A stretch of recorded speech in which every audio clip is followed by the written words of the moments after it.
Jakarta Timur sering disebut kota harapan, tapi juga sering disebut kota masalah. Kemacetan tak kunjung selesai. Polusi udara berkali-kali masuk daftar terburuk di dunia. Harga hidup naik, tekanan hidup tinggi. Dan Jakarta Timur bukan wilayah yang sering dibanggakan. Berita tentang Jakarta Timur kerap diisi dengan banjir musiman, kriminalitas, kawasan padat, dan ketimpangan ekonomi.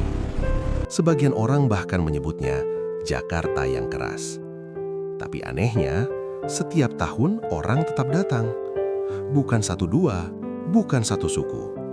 Dari Jawa, Sunda, Minang, Batak, Bugis, Madura, NTT, hingga Papua. Mereka datang, menetap, beranak pinak. Pertanyaannya sederhana, tapi penting. Kalau Jakarta Timur punya banyak masalah, kenapa justru disinilah banyak pendatang berkumpul? Mari kita jujur dulu. Jakarta Timur bukan wilayah ideal. Di jam sibuk, jalanan macet berlapis. Transportasi publik belum menjangkau semua kawasan. Banyak warga harus berangkat subuh, pulang malam. Di beberapa titik, kualitas lingkungan masih buruk. Sungai tercemar, permukiman berdempetan, ruang hidup sempit. Data juga menunjukkan, meski kemiskinan menurun secara angka, ketimpangan sosial masih terasa jelas. Ada yang hidup cukup, ada yang hidup pas-pasan, ada juga yang bertahan dari hari ke hari. Kriminalitas ada, dan itu bukan rahasia. Jakarta Timur kerap mencatat laporan kejahatan tertinggi di DKI karena wilayahnya luas dan penduduknya padat. Semua ini nyata, tidak ditutup-tutupi. Dan justru karena inilah, pertanyaannya jadi lebih tajam. Kenapa orang tetap datang? Jawabannya tidak romantis. Orang tidak datang ke Jakarta Timur karena indah. Mereka datang karena masuk akal. Jakarta Timur bukan etalase kota. Ia adalah ruang hidup. Disinilah banyak orang bisa menyewa kontrakan murah, bisa berbagi rumah dengan keluarga, bisa mulai dari bawah tanpa terlalu disorot. Jakarta Timur bukan tempat orang pamer kesuksesan. Ini tempat orang membangun hidup.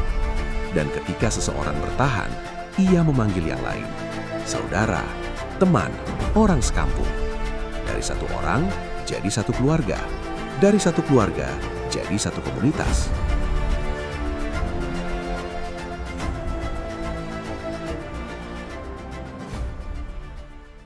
Jakarta Timur tidak pernah dirancang sebagai wilayah elit.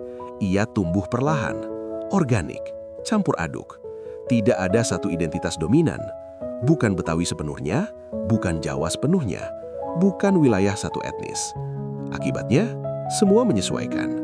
Di satu gang, ada yang berbahasa Jawa, ada yang logat Minang, ada yang Betawi, ada yang Timur Indonesia, dan tidak ada yang merasa paling benar. Budaya di Jakarta Timur tidak dipentaskan, ia dipakai. Di hajatan, musik bisa campur, makanan bisa beda daerah, bahasa bisa berganti-ganti. Ini bukan toleransi di spanduk, ini toleransi karena terbiasa hidup bersama. Jakarta Timur mungkin bukan pusat gedung pencakar langit, tapi ia dekat kemana-mana.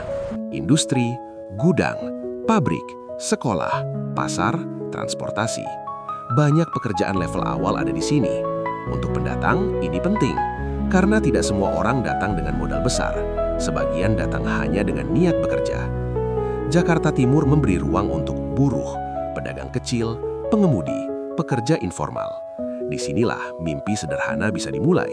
Yang penting, kerja dulu.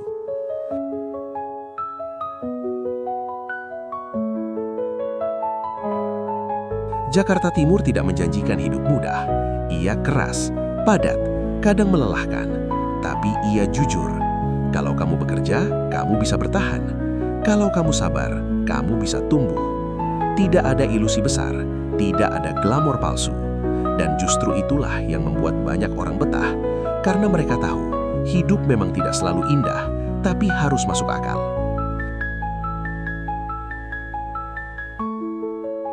Sekarang kita kembali ke pertanyaan awal. Kalau Jakarta Timur, macet, padat, punya masalah sosial, kenapa masih jadi magnet pendatang? Mungkin jawabannya bukan pada kotanya, tapi pada manusianya. Jakarta Timur mengajarkan satu hal penting. Manusia tidak selalu mencari tempat terbaik. Manusia mencari tempat yang memberi kesempatan. Dan bagi banyak orang, Jakarta Timur adalah itu. Jakarta Timur bukan kota impian, tapi ia adalah kota kemungkinan. Tempat banyak suku datang bukan untuk jadi sama, tapi untuk hidup berdampingan. Dan mungkin, di tengah segala kekurangannya, Jakarta Timur sedang mengingatkan kita satu hal, bahwa Indonesia tidak selalu rapi, tidak selalu indah, tapi selalu berusaha hidup bersama. Dan mungkin itulah alasan sebenarnya kenapa banyak orang tetap datang.